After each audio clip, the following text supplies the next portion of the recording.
All right. Well, FanDuel's getting ready, obviously, for the Kick of Destiny 2, which I'm sure we'll get to talk about as that gets closer. You are obviously the voice, and we've heard your voice a few times on the commercials, but FanDuel also putting their foot down, telling the Jacksonville Jaguars, you can stick to losing your $20 million because we're Yeah. not paying it back. If you guys remember, the Jaguars had a former employee of the team, I believe a front office employee, Yeah. not quite sure, but stole $20 million from the Jags and apparently lost it all on FanDuel betting and playing various fantasy sports. And they appealed FanDuel asking for the money back, and FanDuel's like, no, nope, we're gonna hang on to the 20 mil. So Yeah. good for Sorry. FanDuel. It's a big time of year for them. $20 million richer and got that big kick of destiny coming up too. Well, they are listen, they're the reason they're the number one sports book. It's because of things, of dudes like that betting 20 million on FanDuel. Yeah, I'm excited to watch Kick of Destiny 2. I'm excited to be home in my home watching the Super Bowl this year, as awesome as last year was. And shout out to the FanDuel people for including me in the promotion for this year's Kick. A lot of people have been asking me about it. One of the big things is it's like, did they bring you back? It's like, well, they're doing something very different this year. It's not a commercial, so they didn't need the guy who could read the copy live in 30 seconds. On the flat. So I appreciate the team over there, and I'm excited to see Gronk make it. I've already bet on FanDuel is going to make it, so you got to make or Go. miss. That is the pick, and I've already tweeted at Gronk. I'm like, you got to make it for me, pal. I need those bonus bets. Yeah, no kidding. I mean, the pressure's on. We're going to be talking on this episode here about who's under the most pressure in Super Bowl 58. Gronk should be on the list. We should throw Rob Gronkowski into that list because, man, the guy's got some redemption to do this upcoming week. But yeah, no, it's been really cool seeing all the promos and with your voice from the Kick last year, kind of in there echoing as like the haunting Rob monster Gronkowski. from the ghost of Christmas past for Rob Gronkowski there. So yeah, that's very cool and looking forward to seeing what they do this year. But yeah, let's get into it. It's gonna be a fun episode. We'll talk about who's under pressure the most at Super Bowl 58. We'll also dive into a lot of the offensive coordinator hires and head coaching hires that have now been official over the last about 2.5 weeks or so. Gotten even more names into the mix, so that'll be fun to pour over and kind of just talk about some other news and notes. But let's get into it. Who is gonna be facing the most pressure this upcoming Sunday?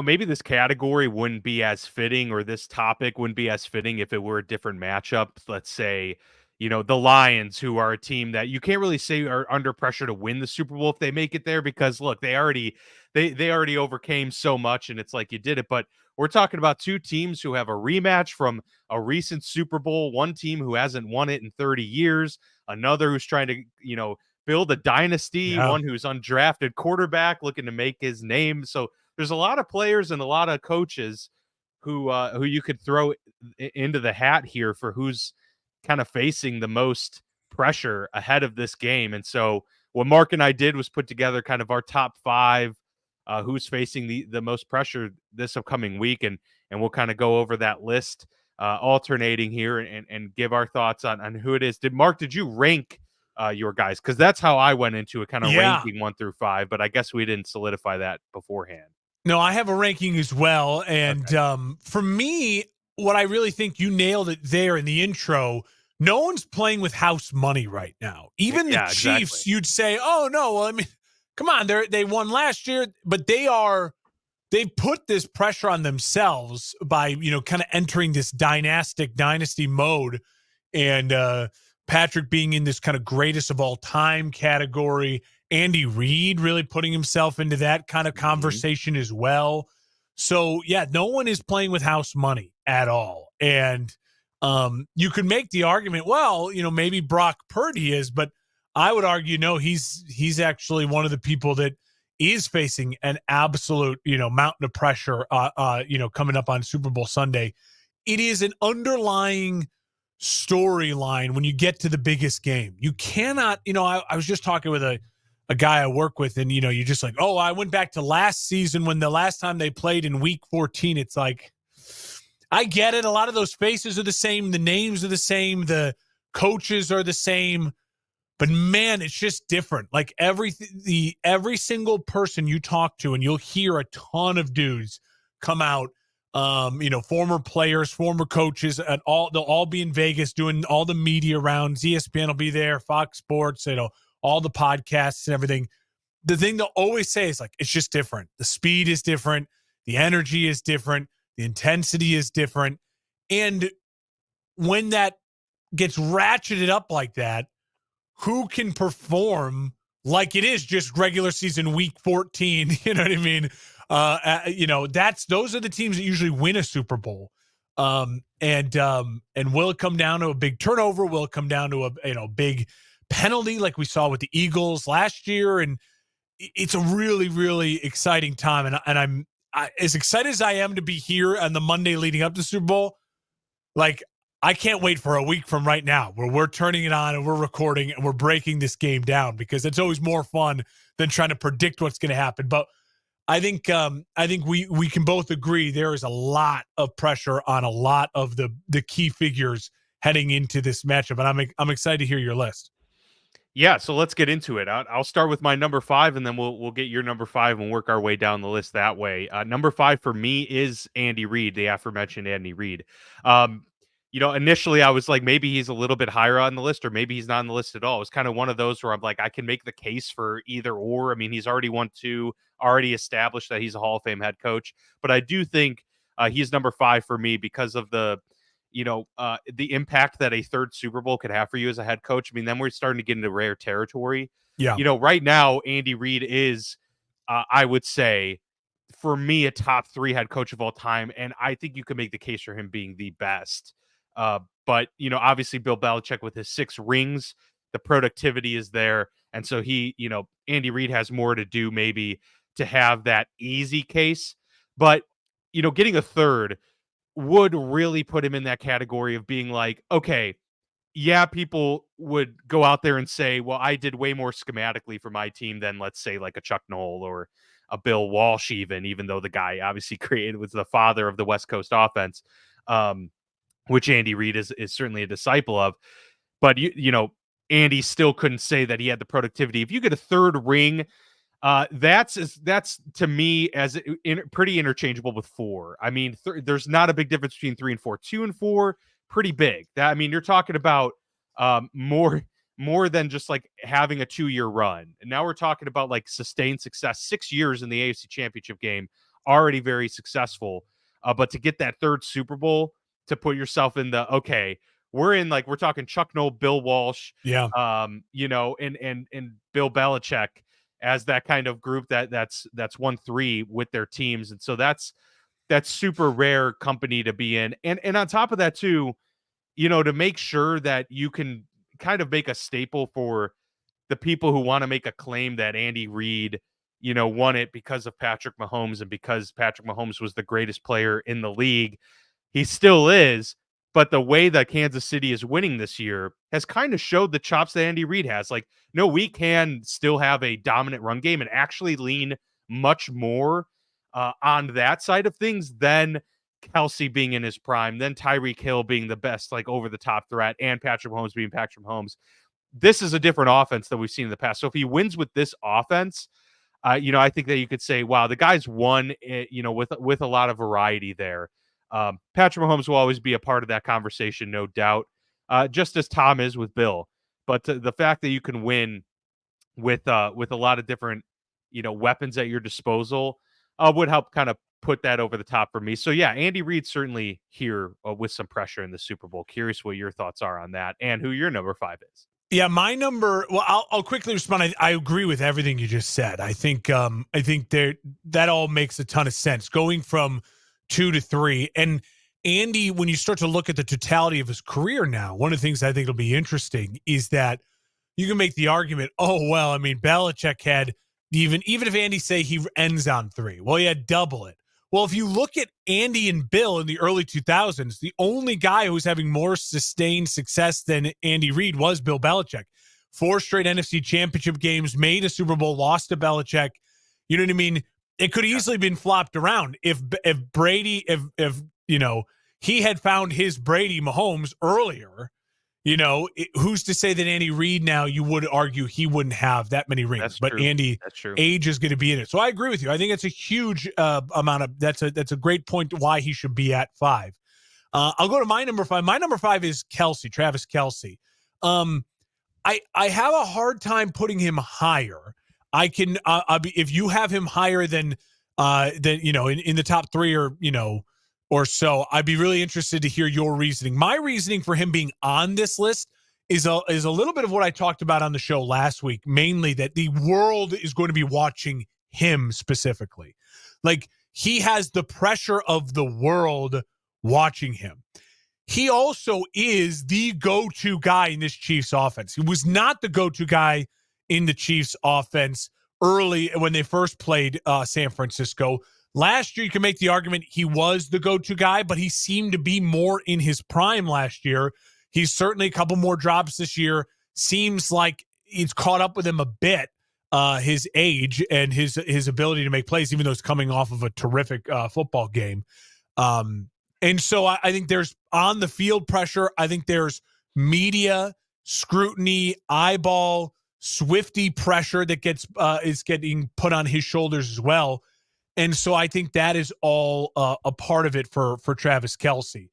I will say for Travis being, he really belongs on this list because of those things.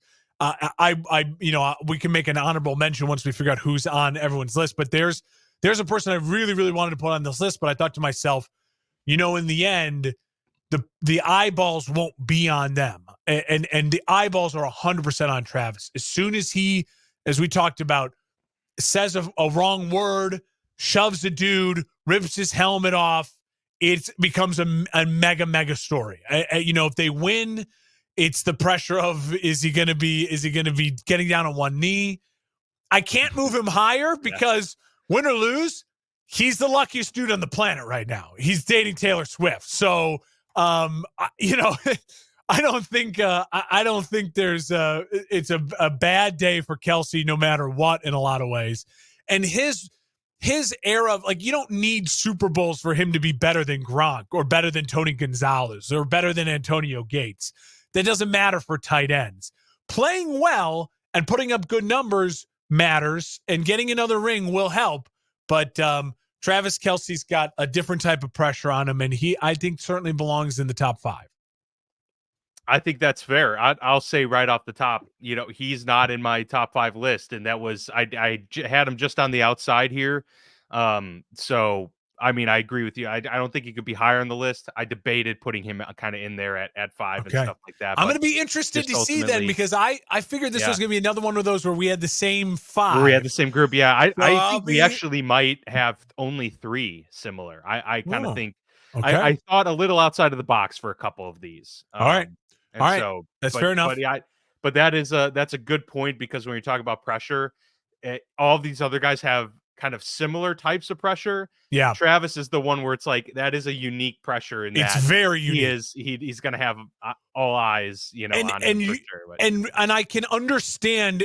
So the fact that you didn't have him, but he just on the outside. So we're looking at it about the same, because if he's about 6 for you or whatever, and 5 for me, I would have struggled to put him in the top 3, because it's like, in the end, he's still a tight end, and in the end, his legacy, his career, everything is set for him 100%. First ballot Hall of Famer. He's in the top 3 argument no matter what, win or lose. Even a Super Bowl win, unless he wins the Super Bowl MVP. It's like Super Bowl MVP, you're right. Yeah, that would then launch to another thing, especially doing that with the pressure he's got of the world watching. That's next level. Like, that dude's the dude, you know what I mean? Like, that's the man right there. Yeah. So, but regardless, that's added. That's not necessarily just pressure going into this game. Can I quickly go to 4? Because we can do a snake so kind of thing. We don't have to, but my 4 is Andy Reid. So I just, again, picking up where that conversation is then. For me, Andy Reid is at number 4. the thing I would add to what you had to say, because I think you spelled it out really brilliantly. The one thing I would add that I think also is pressure for Andy Reid is as soon as he hosts that Lombardi trophy, or as soon as he is walking off the field, the first question Andy Reid will be asked, no matter what, is you hanging it up? Yeah, He's now at that absolutely. age. Yep. He's now at that age where that is legitimately the question he has to be asked. You know what I mean? At the end, whenever his season ends and however his season ends, that's the question. So in general, when the Niners played the Chiefs 4 years ago, that wasn't a thought for Andy Reid. And it started to creep in last year. Is Big Red going to retire? And I think especially if he hosts the Lombardi again, that question is going to come with it, whether he likes it or not. Maybe in Andy Reid's mind, he hasn't even thought about retirement, but that will be pressure that then is put on him, win or lose. And so that is the type of thing that will start to creep in. And I guarantee you, over the course of the next couple of days, someone is going to ask him in all these media events that they do. Someone's going to ask about it, and that'll become a storyline in and of itself. Andy Reid, is this the final ride for Andy Reid? So that adds pressure. I mean, that adds a ton of pressure because so few guys get to ride off into the sunset. Tom almost did, and then he couldn't help himself. He came back and, did get to a playoffs, but, then lost. I mean, Peyton did, but Peyton Manning, he rode off to the sunset being carried by Von Miller in an insane Broncos defense. John Madden retired after a Super Bowl win, right? So some guys get to do it in the coaching world. Bill Cowher, your guy, did, but someone is at the level of Andy Reid. It'd be hard pressed to think. I can only think off the top of my head like John Madden, who's in that category. If you'd argue a top 5 coach, Cowher's a good coach. I don't think we'd say he's a top 5 coach of all time. No. So in that world, he actually left the year after, so he didn't. He didn't retire after the Super Bowl. Yeah, they went. They ran it back one more time, but so the bus went out on top. Yeah, the bus. So I think that's what I would add to what you said. He belongs in the top 5. 4 or 5. That's splitting hairs there. So everything you said plus that added pressure of retirement. Yeah, it's that is a unique element to this in terms of all of the people on this list or who would be in contention for this list. He's the one where it's like the retirement thing really looming. So I agree with you there. Number 4 for me is a guy I'm gonna guess I only have on my list, and the one that might be a little bit more controversial, and it's Christian McCaffrey to me. And the reason I say it's Christian McCaffrey is not only did this guy kind of set the stage and the market for what a player of his caliber at the position of running back demands, with that contract came inherent pressure as well for not only the 49ers to look like they made the right choice, which any good employee of any company is motivated or at least wants to be able to let their company say, I made the right choice in hiring that guy, or I made, the good decision in paying for this. I'm getting a return on my investment. And so Christian McCaffrey had the inherent pressure when signing that contract of being worth it. And he certainly was and has lived up to it at this point. But the big reason for them signing him was so that Kyle Shanahan could have a guy that could elevate and take this offense to the next level of running game, because they've been able to get production out of the running back position for years. That's what Kyle Shanahan does. He's great at blocking schemes and great at dialing up a run game and then getting the play action off of it and the West Coast, all that stuff. But they needed a running back that could take that great scheme and then also just make amazing plays within it so that you could have a breakdown and still get 60 yards out of it, right? And so, the reason is they hadn't been able to get over the hump over the years. And they did get to the Super Bowl one time, lost it, and then couldn't get back. And so getting Christian McCaffrey, the thought is, this is the guy we need to be able to get ourselves there again. And so, Christian, you're there now. You're there with, Mr. Irrelevant at quarterback, nearly undrafted guy leading this team. Kyle Shanahan, who the narrative has been that he can't win the big game, and this 49ers team has been able to win in 30 years. They went out and got you, and They've been able to lean on you all season long. You're a MVP finalist. Now's your chance to let the team lean on you and to be that guy that, they don't need to pass the ball 50 times this game to be able to win Yeah. and to beat a Mahomes in some sort of shootout type of deal, that they can get you the touches you need, and you can then return provide the production and the win that they desperately need to. So I think him as a player, it may be as under as much pressure, as any 49er in terms of what they need, what the team needs from them in order to get a win. And I think Christian McCaffrey is a huge part of what this team needs this upcoming week. Yeah, that's interesting. You make a great point there. He's not on my list, so I will say that now. He is, and he fell around 7 as I was putting this together, and I think the reason why I struggled to have him, I guess it's just the different way we look at pressure, right? To me, I'm not if we're talking about next week right now, the 49ers lose and Christian McCaffrey, the only way I feel like I would blame him for a 49ers loss is if it's like he makes the giant mistake, right? Because if he gets, only 10 carries because they get down early and they got to throw the ball a ton, like that's not on him. You know what I mean? Like that's not his fault. Right. So I'm with you. I 100% get what you're saying. There is pressure. He was the missing kind of piece. They gave up a ton to get him. I Yeah, just think that if I think he needs to proactively he needs to be be aggressive. He really needs to good be, early, yeah, he needs for to them to break. have a chance to win. You're right. He You know?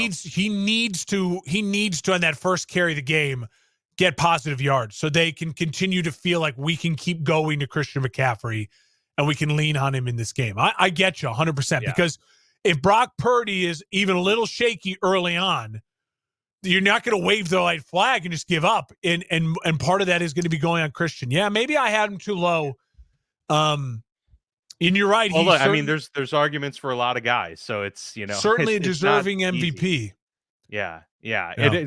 And then I'll go with my number 3, and then we'll toss it to you for your third. For 3 for me is his teammate Brock Purdy. So I Yep. I think Purdy Okay. does have more pressure, obviously, being just in general being in the quarterback position. Now you could also make the argument both ways for this too, in that look, the guy doesn't have anything to prove. He won, multiple playoff games. He was undefeated for the first 7-8 games of his career, leading the team to the NFC Championship game before getting hurt last year, and then brings the team all the way back to the Super Bowl in year 2. So you already say, wow, he's way outperformed expectations for a guy who was taken with the last pick in the draft.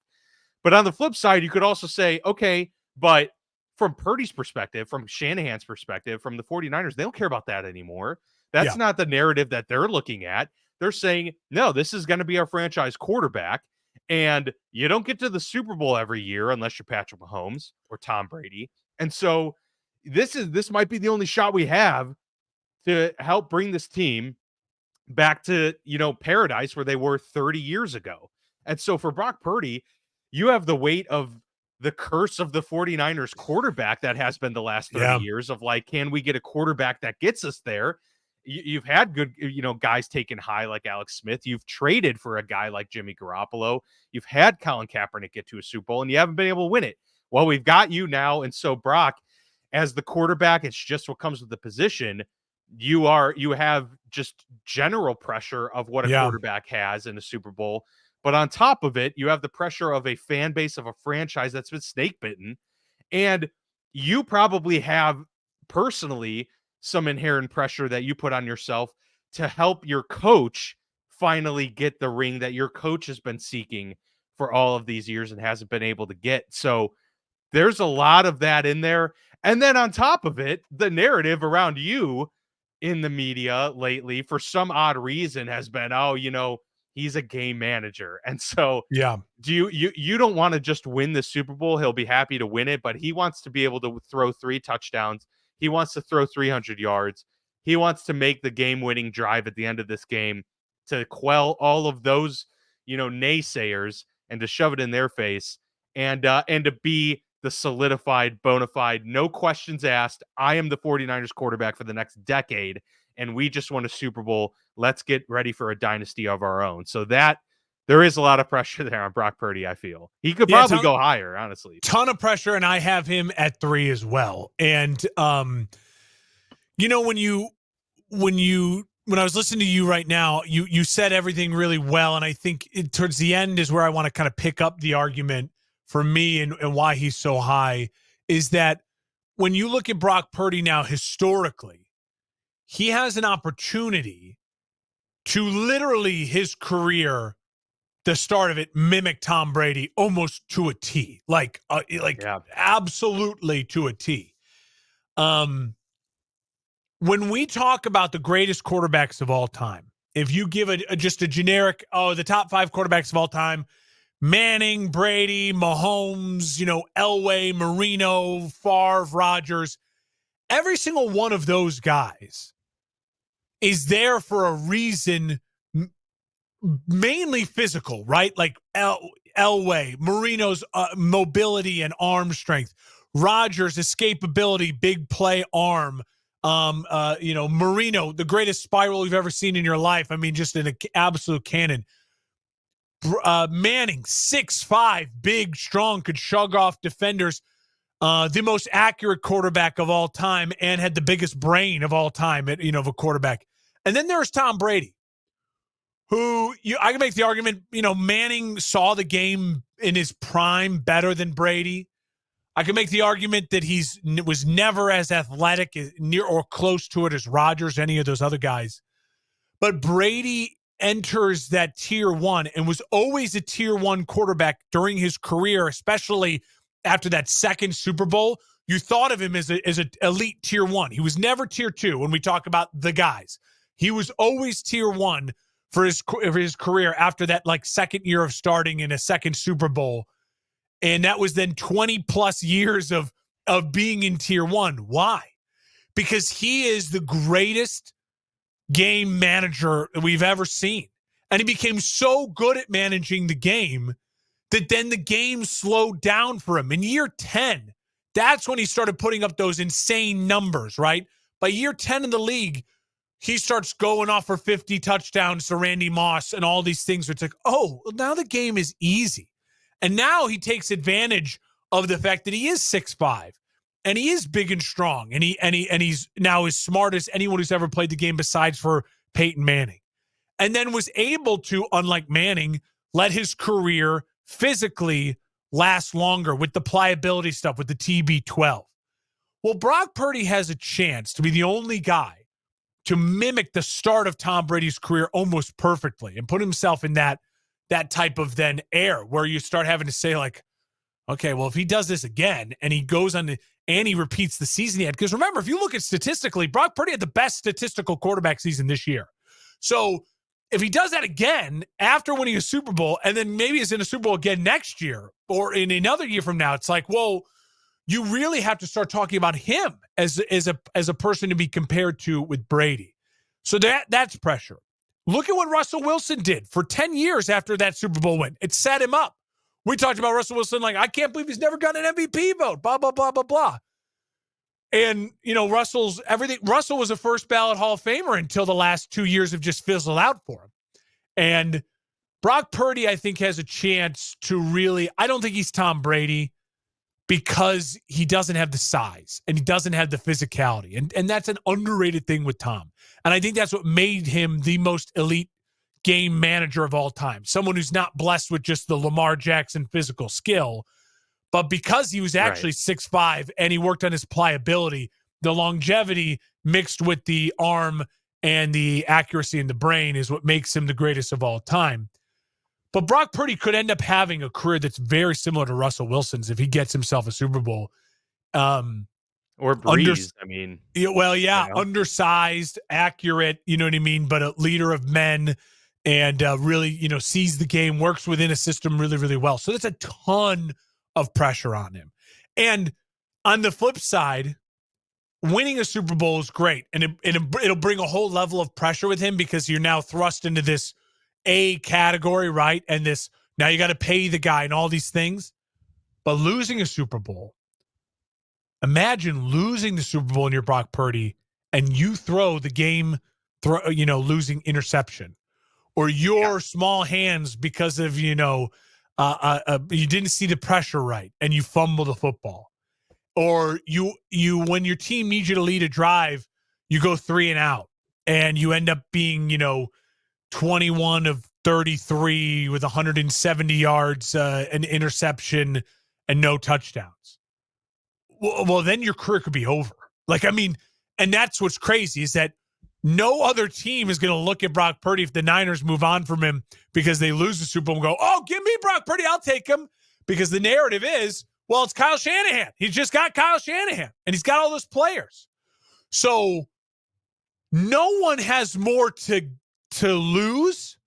I think there's two people have more to gain, but no one has more to lose than Brock Purdy going into the Super Bowl this weekend. And I firmly believe that. No one has more to lose because if he loses and he's bad in the loss, his career could be over. Like, they'll bring in competition. People would give him another shot. Well, he'll get, but again, Darnold a shot. But again, he'll get. No, I'm not going to say he's not going to start next year. But I mean, it's done. We'll talk about him like Kirk Cousins. Well, yeah, it doesn't matter. Niners doesn't matter. We'll talk about them like we talk about the Cowboys. Oh, they're great. They're 10 wins, and Brock Purdy's thrown for 4,000 yards. Doesn't matter. Can't win the big one. Like, he's Kirk Cousins. It doesn't matter. Like, that'll be the Niners. Yeah. And so he has and then again, if they lose and then next year he doesn't have the miraculous season and people kind of get more tape and things work out, like, his career will be over because they're not paying him anything. And then you're not going to then pay him when he loses and performs bad in a Super Bowl. And then maybe, he gets a job somewhere else, but he has a chance to go from your career is mimicking Tom Brady or your career could be over in a year and a half. It's crazy. Yeah, no, that's true. That's true. All right, I'll let you go with your number 2 guy then. My number 2 is the other signal caller. It's Patrick Mahomes. Yeah. I think I put him ahead of Purdy because going from not in the Hall of Fame to in the Hall of Fame is an incredibly tough task, right? There are some incredible football players who are not in the Hall of Fame. Devin Hester, I could think of one. Olin Kreutz. I'm going, of course, of my own guys. Peanut Tillman. Kenny Anderson. Yeah, the Hall of Very Good is the Hall of Very large. Good is it, and it is. These are dudes who are great players. But going from a Hall of Famer to Michael Jordan, Dominique Wilkins is in the NBA Hall of Fame, the Basketball Hall of Fame. He's not Michael Jordan. You know what I mean? Yeah. There I can think of other examples, but Arnold Palmer is an all-time great golfer, and he's a fantastic, but he's not Tiger Woods. Yeah. And so the level of difference between Dwayne Wade's in the Hall of Fame, LeBron James is also going to be in the Hall of Fame. There's a difference. Yep. So that's what, like, the NFL's top 100 that they did 5 or 6 years ago with Tom Brady and Bill Belichick, kind of like bringing on a panel of guys to talk about it. That's like a good way of thinking about it. Like, there's so many more players in the Hall of Fame, but to make the top 100 greatest players to ever play in 100 plus years of the sport, that's next level. And and what's crazy is Mahomes is probably already on that list. Yeah, I would agree. And that's why the pressure of and how much it takes to go up another notch, right? To go from in the 30s, 40s, 50s, where he probably is, to in the 20s is this Super Bowl, right? And losing doesn't drop him farther down the list. He's on the list. He's there, right? If he makes 5 more Super Bowls and loses every one of them, he's not going to drop down the list. He's just not, because we know how hard it is to make Super Bowls. And Tom Brady lost how many Super Bowls? 4, 3. He lost 2 to Manning, 1 to Foles. He lost 3. I think he lost 4. I think he was 7-4 in Super Bowls. So you start to look at all of that and you say to yourself, like, it's okay. Like, that's not going to change his. It's not going to change his trajectory too much, right? Yeah. Um, but the No, but wins, this is a legacy thing. the This is a wins, legacy thing. yeah. I mean, it's Michael Jordan. I mean, it's going from Dominique Wilkins, it's going from Dwayne Wade, one of the 5 greatest shooting guards of all time, to no. Now you're Kobe Bryant. Now you're Michael Jordan. Now you're in the top. Now you're in the top 2 shooting guards of all time. Yeah. He Yeah. gets 3, and he gets 3 this quickly. And the way he's gotten it, with would be a 3rd, most likely Super Bowl MVP. That is the difference between being the 6th greatest shooting guard of all time or 5th greatest in Dwayne Wade, and now the only 2 that are in the discussion are Michael Jordan and Kobe Bryant. And Yeah. and like that's it. I mean, that's what Mahomes can do here. Now, I will say, there is also the loss on the loss side for Mahomes, and I'll turn it over to you and get your thoughts on this too.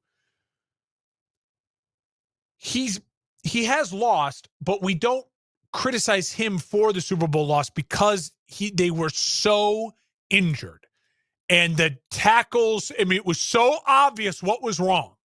And there was nothing they could do about it. You went from 2 starting tackles to 2 backup tackles, really like 2 third-string tackles, and there's nothing you could do about it. All right? Like, and it was against a historically great front 7 for Tampa. Like, it was a nightmare scenario. So we don't criticize him. If Mahomes' stat line is something along the lines of 1 touchdown, 50% completion percentage, 2 interceptions, a fumble, like if he has a bad game, that could mean something in a really negative way. And I don't expect that, but that's also pressure, right? And he knows that going into it. And then I'll end with this. I mean, he's not getting any help from his family. And the news out of with his dad with a 3rd DUI, that is a real problem. And at some point in time, Patrick has to be the patriarch of this family, and really start to look them all in the eyes and be like, you got to stop. My brother is getting sexual assault allegations, got videos coming out. My wife's pouring champagne on people. And my dad is now his 2nd DWI in the time I've been in the NFL. And now he could be facing prison. Legitimate jail time. And he should. I mean, it's at the point now where Patrick Mahomes Sr. should either A, give up driving, or B, give up drinking. You only have 2 options after your 3rd one, right? You have 2 options, because that's the 3rd time you've been caught. Exactly. That's not the 3rd time you've done it. So that's the 3rd time you've been caught. So if you're Pat, you got to go to Dad and say, you got 2 options here, Dad. Stop driving or stop drinking. You tell me which one you want to do, and I'll support you either way. So that adds on to it, because he's going to have to answer a question about that today or tomorrow, whenever they first meet the media. And that is it. That is just, again, what makes Patrick probably also so special and unique when his story is written, especially if he wins this Super Bowl. He'll have won 3 Super Bowls in the early part of his career. In 15 years from now, we'll look back and be like, and he had to deal with his brother as a distraction, his wife as a distraction, his dad as a distraction, and his head coach's son during one of the Super Bowls was a distraction. Yep. So he's had to handle a lot, So, that's part of what makes the pressure on Mahomes.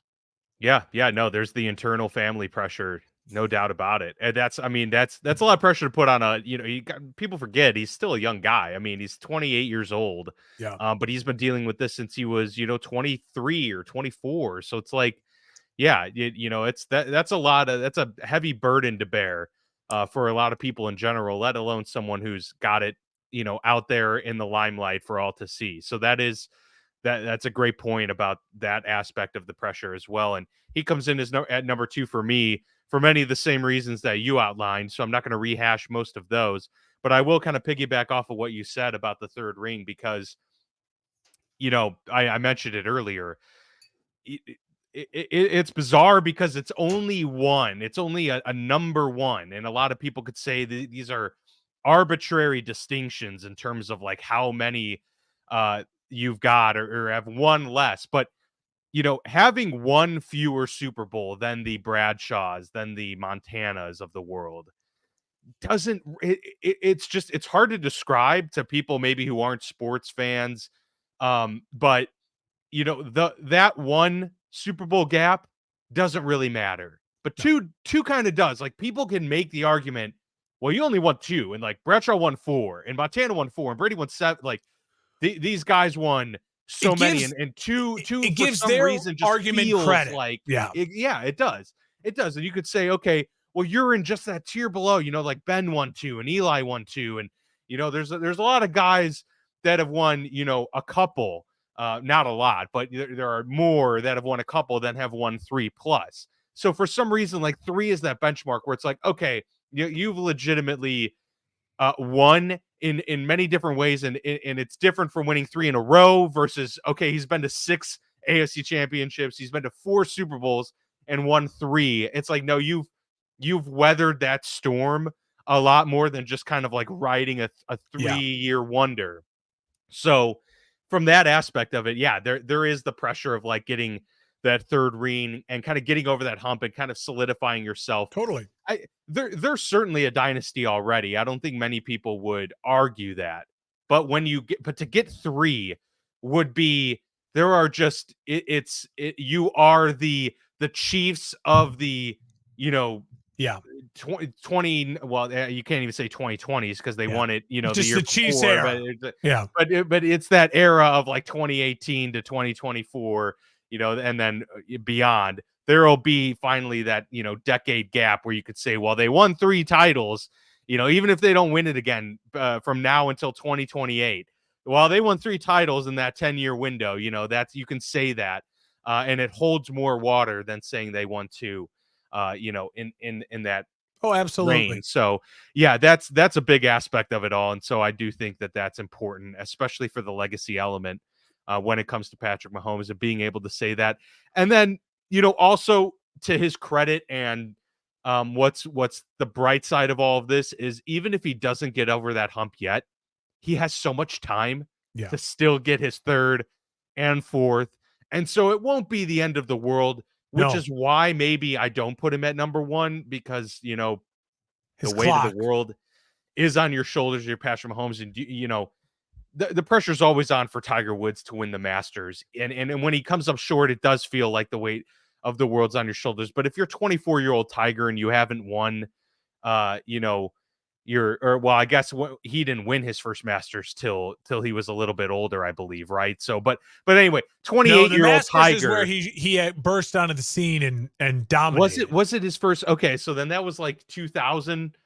Yeah, Yeah, I'd have to. Okay, but anyway, yeah, if you don't win your third Masters and you're Tiger by 25, you still got plenty of time, to keep getting yeah. those championships under your belt.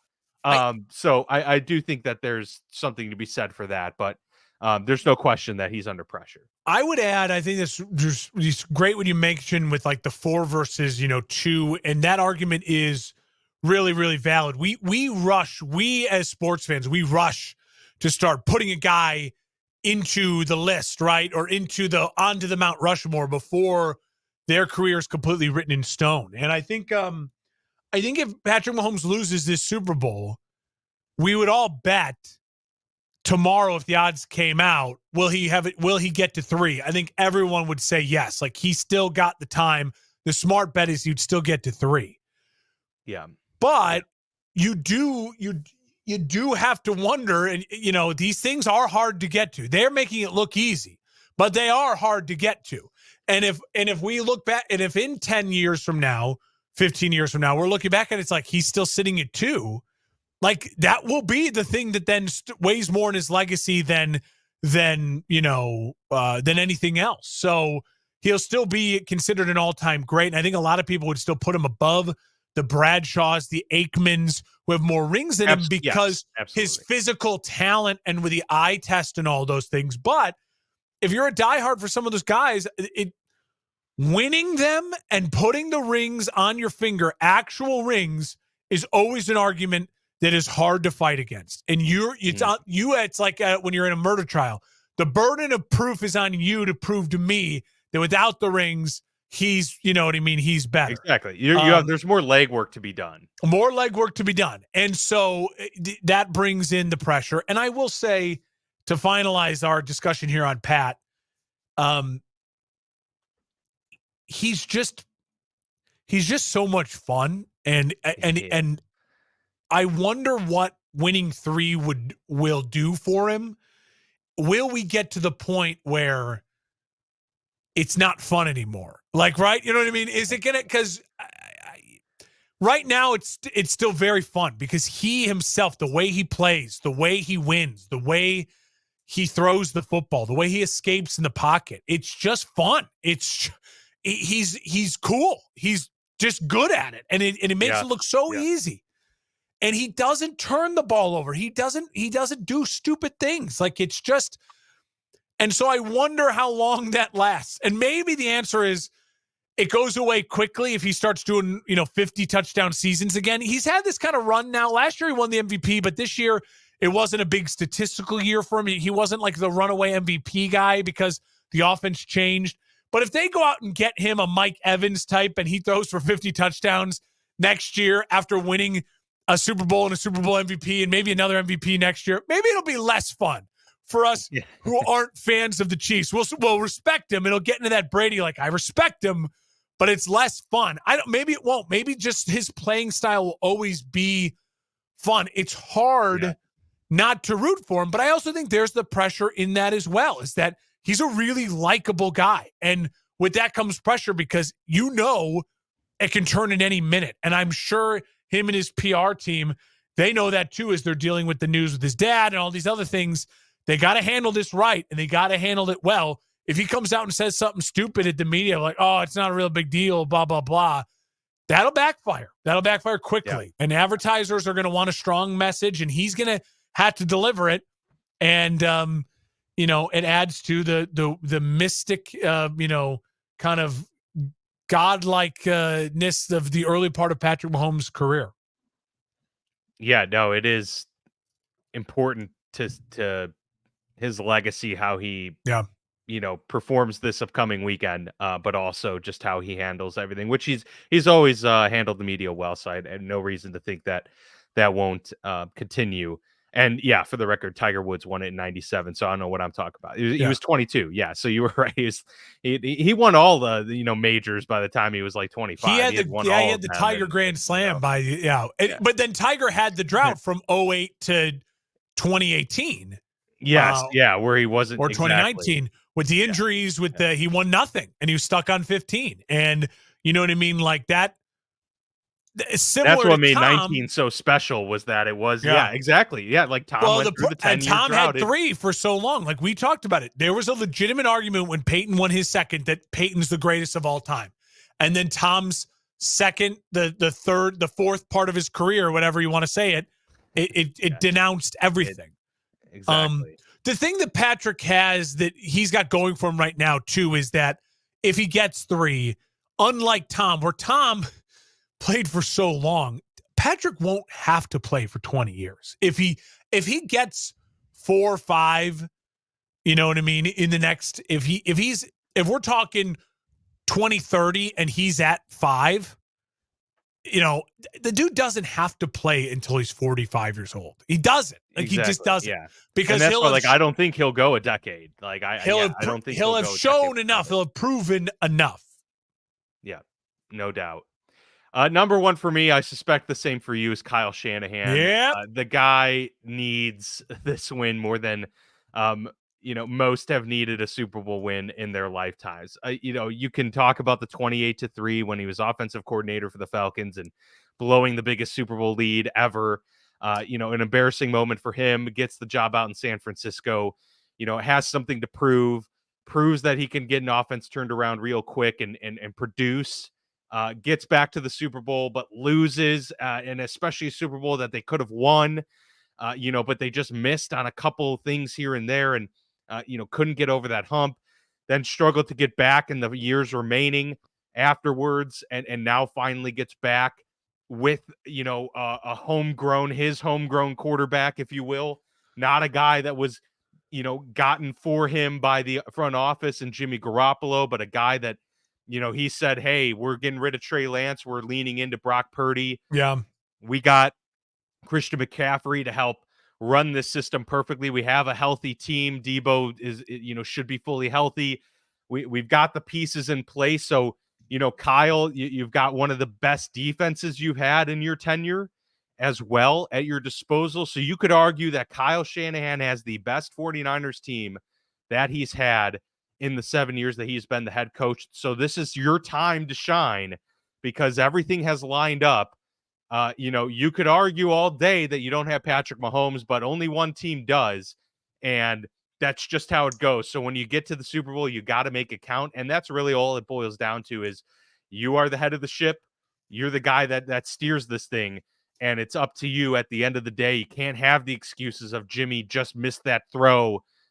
You can't have the excuse of, the Falcons, fumbling the football and just not being able to get positive yardage on some of those runs. No, it's like you're the guy calling the shots. You're calling the plays, and now you're also calling the entire operation.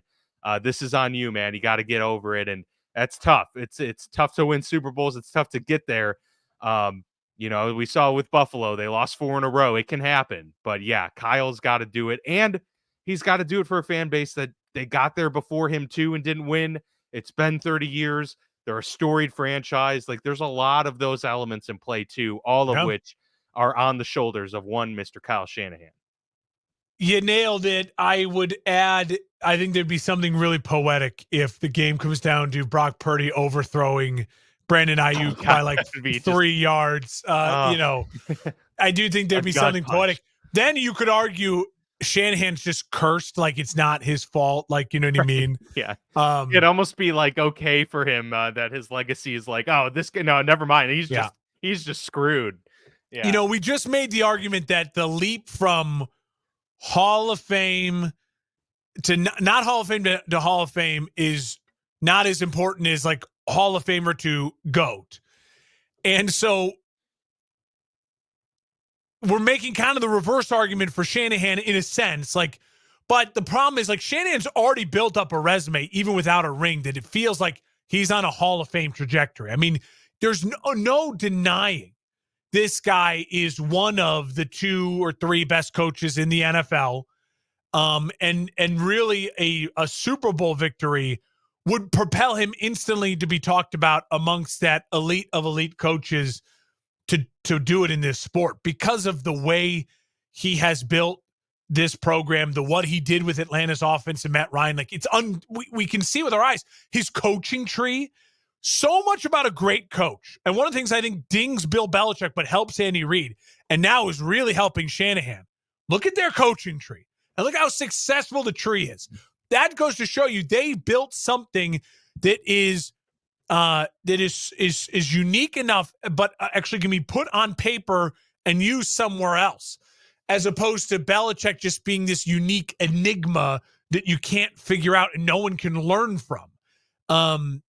Shanahan is a special, special football coach, but the pressure is on him because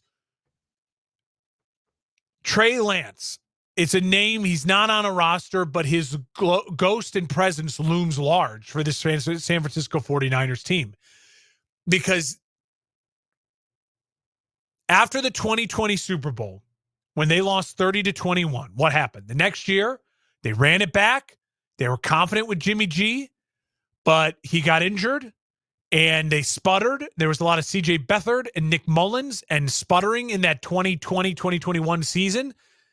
And then what did they do after that season? They drafted Trey Lance. They traded up from the teens to number 3 overall, and they gave up a ton of picks to go get the guy because, you know what? This team is special. This coach is special. The roster is special. They need to be special at quarterback. And a criticism of Kyle Shanahan is you took a guy who is, by all accounts, the raw tools, the raw talent, and you couldn't make him into a starting quarterback.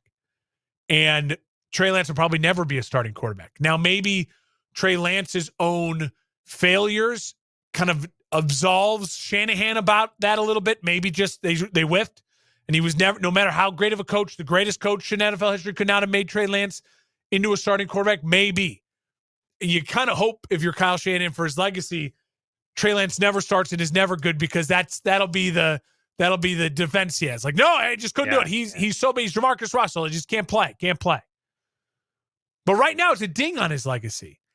And a way that gets solved is that, remember, a year ago, The Niners were just lost an NFC title game with Brock Purdy getting injured. And the talk was, well, you rehab Purdy, but it's a competition at quarterback between him and Lance going into it next year, and we'll see what happens. That was the talk a year ago. And now Trey Lance is a fart in the wind. He's an afterthought. He's a nothing, right? Because Kyle Shanahan, the report was that Kyle Shanahan went into the owners and the GM's office and the owner's office and said, you're going to hate this. But the truth is, that kid, the 7th rounder, the last pick overall, is the best quarterback on our roster, and he should be the starting quarterback. It was Kyle Shanahan that had the conviction to do that. And so it's Kyle Shanahan's job to make sure that that kid performs and that kid helps the Niners win a Super Bowl. They have the better roster. They have the better defense. They have the better skill positions on offense. Offensive line is probably 50-50. The difference is you have the head coach with the puppet quarterback, the Niners, versus the Zen master of Andy Reid. He's this kind of, he reminds me a lot of Phil Jackson for the Bulls. Like just this kind of enigma and his own unique dude. Only with Phil Jackson, it was like smoking weed. And with Andy Reid, it's like eat a steak and just relax. You know what I mean? But they're these kind of Zen, calm, funny, unique, quirky guys in their own way, but great and brilliant. And then, it's the greatest quarterback in the sport on the other sideline. So it's a ton of pressure on Shanahan. Losing will just continue to tarnish a legacy that should be one of a Hall of Fame coach. And he may not get in if he never wins one. And that's a lot of pressure. It is. That is. And to kind of go off of what you said with the one to get the Super Bowl, that puts you in pretty elite company. I just looked it up. Only 21 coaches have won a Super Bowl in NFL history. 13 have won multiple, and another 8 have won a single one. So, you're putting yourself already in elite company that less than 2 dozen other people can lay claim to. So for you to even win one is is a big accomplishment there for Kyle Shanahan. So yeah, there's tons of pressure in that regard, and that's why we both have him at number 1. Let's transition, Mark, into some of the news from throughout the league as we get ready to close out the show here, and talk about all these different hires, because they've kind of come in staggered moments. A lot of teams kind of doing their interviews throughout the process, and some trying to do interviews with coaches that were still in the playoffs and everything. And so now that obviously is down to just 2 staffs getting ready for the Super Bowl. So pictures have become more clear. I may have missed a couple in this list here, but I'm going to name off a few of the more recent hires, and you feel free to add any in there as we discuss kind of what teams and fan bases I have the whole list here as well. Excited. Okay, perfect. Yeah, because I think I only have like 6 that I've written down so far, and that is Arthur Smith, former Falcons head coach, going to Pittsburgh as the offensive coordinator there. Cliff Kingsbury is going to join Dan Quinn in Washington as the offensive coordinator there. So bad news for Eric Bieniemy, who is still on the staff. Well, no, I was just about to break that news to you. Adam Schefter just reported he will not be with Adam Schefter 4 minutes ago. Dan Quinn confirmed that Eric Bieniemy will not return to the Washington staff. So Bieniemy is a free agent now, which is a good thing. I think there are still some teams that could use him as an assistant head coach / offensive, assistant, things like that. I think there's plenty of jobs out there still for Eric Bieniemy. Absolutely. Former Bears offensive coordinator Luke Getsy going to the Raiders, who appeared to have Cliff Kingsbury in their grasp. But then, for whatever reason, he ended up going to Washington. They get Luke Getsy there in Vegas. Ken Dorsey, a former offensive coordinator for the Bills that got fired early this past season, is going to Cleveland to be their offensive coordinator. We have Liam Cohen from the Rams going to Tampa Bay, and Clint Kubiak from the Kyle Shanahan-led San Francisco 49ers is going to be the offensive coordinator for the New Orleans Saints. Son of Gary. After this. Son of Gary Kubiak, longtime NFL head coach as Clint, well. Is that, did I get Gary. everything there? Clint, yeah. First of his name. Those are the new ones. Overall, when you look at the coaching cycle for this year, I think A couple things stand out to me. If I was a fan of any new head coach, there's only two that I'm like pumped about, right? And that's Jim Harbaugh in the Chargers. I think we would be, if I was a fan of that team, I'd be ecstatic. I would Yeah. feel like he's going to come in, he's going to take so much pressure off my quarterback. What Harbaugh always does is establish the run, physical team. It's something that Justin Herbert has not ever had, and I think that would feel great. I'd feel really good if I was the Raiders because you're in a tough spot and you get Antonio Pierce to stay. That feels like you're creating something that, you know what? It's in the image of a Dan Quinn led, Mike Vrabel led, where we have the CEO, the former player, the culture setter, which we desperately need right now in our franchise. And so I'd be pumped about that. Then there's a couple things I'd be like, if I was the Falcons with Raheem Morris, I'd be like, okay, wait and see. I wouldn't be thrilled, especially when you need a quarterback and you're an offensive team, goes defensive higher. He seems again to be in that mold of like, he'll set the tone, second chance. Gerard Mayo, Patriots. It's hard to fill the shoes. If I was a Patriots fan, I personally would have liked them just gone a completely different, like go outside the box, go away from the tree. But Gerard Mayo, again, in the mold of the kind of Houston Texans mold of, get the young defensive culture setter, former player with the team, and now, D'Amico Ryans, and now, Gerard Mayo. Brian Callahan with the Titans. I would have not loved letting go of Mike Vrabel, but if you're going to move on from a defensive guy, you bring in an offensive guy who just, helped Joe Burrow become a star, who can help your young quarterback. So I think I'd be leaning positive there. And then to be honest, the Panthers with Dave Canales, Seahawks with Mike McDonald, Commanders with Dan Quinn. It's wait and see. I don't hate any of the hires, but I feel like all of them are very, very wait and see. And that's how you feel about most head coaching hires, though. You know what I mean? Unless you're the team that gets the one or two guys who's a star, it's a lot like your teams with free agency. There's always like 5 or 6 players who are like, oh, I really want them. Then after that, it's like, cool, that's a good ad. It should be fine. Did we overpay? No. Okay, well, let's wait and see. It's a crapshoot a lot of the times. It's a crapshoot. A lot of them are first-time head coaches too, so you have no really frame of reference into what their operation looks like. What will be really exciting for me now is that now the staffs are set.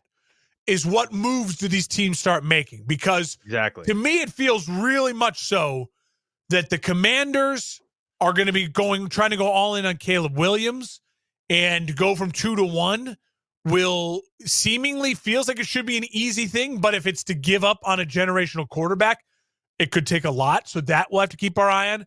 To me, it feels like the Patriots also need to be aggressive in getting the guy they want at quarterback. If you're going to go in the mold of the D'Amico Ryans, go get the guy you want. Don't just take whoever's left there at 3 at quarterback. That doesn't seem like a good plan, right? The Raiders obviously should be aggressive with getting the quarterback. Atlanta, you're going with a defensive head coach. You should be aggressive in going to get the quarterback, whether that's in the free agency or in the draft. There are those 4 teams to me seem like, okay, Washington, Patriots, Atlanta, Raiders, you have to be aggressive in going to get your quarterback. If you are Seattle, take a year. Maybe roll with Geno again. Figure out where you're on the draft. Maybe there's a free agent or a quarterback that falls to you that you like, but you don't have to be like aggressive to go get the quarterback.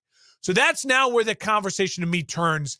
And I really love all the stuff I'm already starting to see about Washington and trying to go for Caleb Williams, because if they really want Caleb Williams, they have not played the cards close to their vest. You hire his college coach who just worked with him for a year as an offensive assistant and a quarterback's coach, and the guy who was the Mahomes, coach in college, and everyone's comparing Caleb to Mahomes. He's worked with Kyler Murray, obviously. He's from Washington, Caleb Williams. So that just upped the asking price. But maybe the new owner, the rich new owner, is going to be willing to pay whatever that price might be.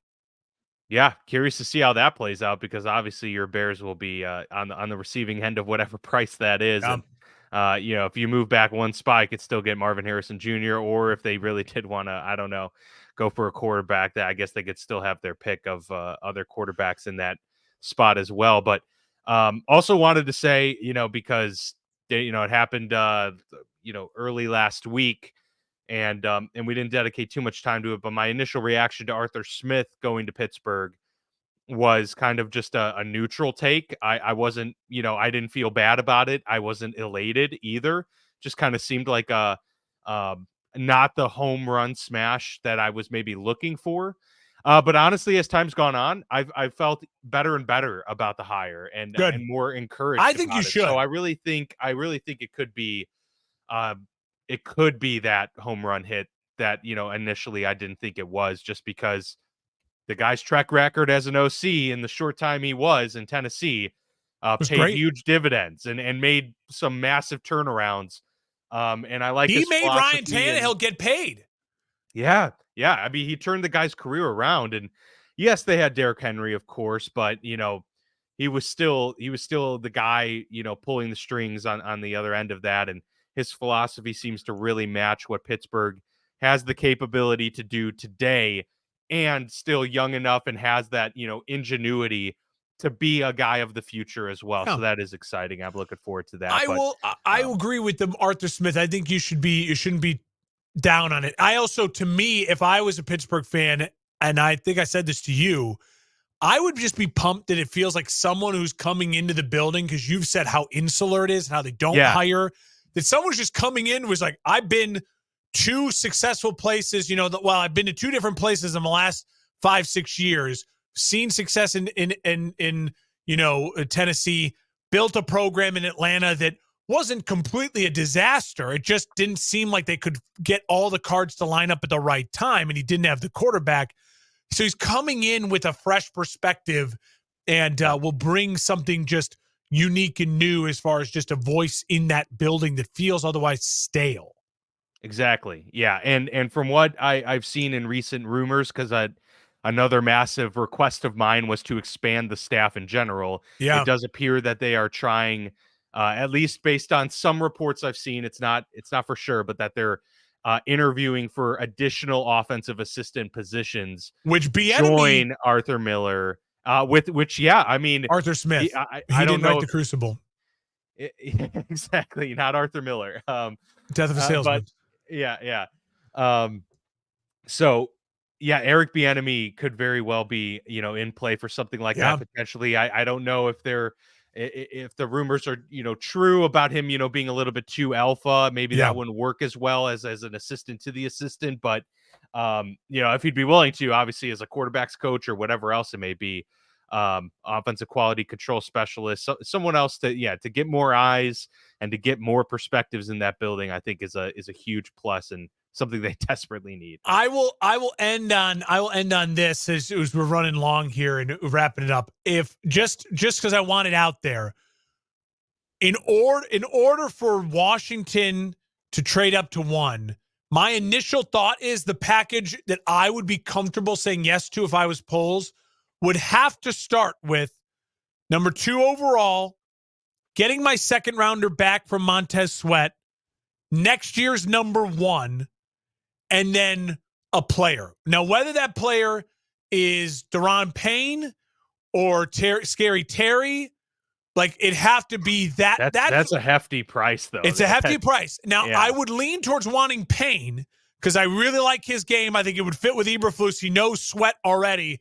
You add to that defense, and because then it frees you up to take Harrison Jr. too. And then at number 9, you could take whoever you want. Like, I mean, you would have you could take, the board would be so open for the Bears at 9 that I would almost encourage them maybe even trade back to get more assets. So that's what I would say.